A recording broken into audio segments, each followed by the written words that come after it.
Sovereignty belongs to Allah only. This is actually to establish this system over all these systems, over the whole system of life, over the total system of life. That is actually meant by لِيُظْهِرَهُ عَلَى الدِّينِ كُلِّهِ. But if you translate this word deen with religion, to make the deen, the religion of Allah, the true religion supreme, it doesn't convey the sense. The concept of Islam as mazhab is prevalent among the Muslim Ummah. I think 99% people think that Islam is a mazhab. Because when you know, after the Khilafatul Rashida coming to an end, there was monarchy, kingship, separation of state and religion started. There are people who are the Salatin, the kings, and there are the religious leaders, the Fuqaha, the Aimma, the learned scholars, the Sufia, the purifiers of the souls. So this dichotomy started.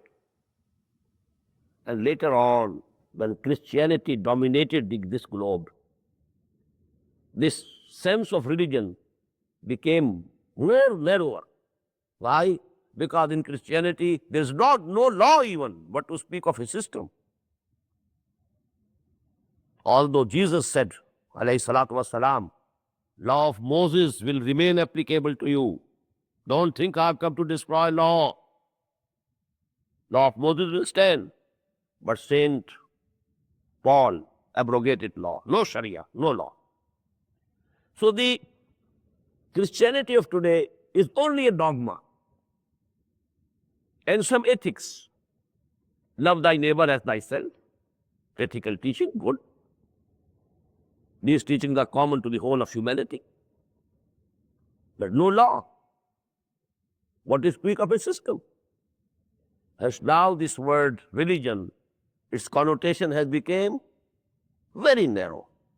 And when we translate deen with religion, every Muslim thinks Islam means dogma and some modes of worship, and that's all. Give to Caesar what is due to him and give to Allah what is due to him. This is not Islam. Islam is deen. Inna deena indallahi al-Islam. وَمَنْ يَبْتَغِ غَيْرَ الْإِسْلَامِ دِينًا فَلَنْ يُقْبَلَ مِنْهُ. It is deen.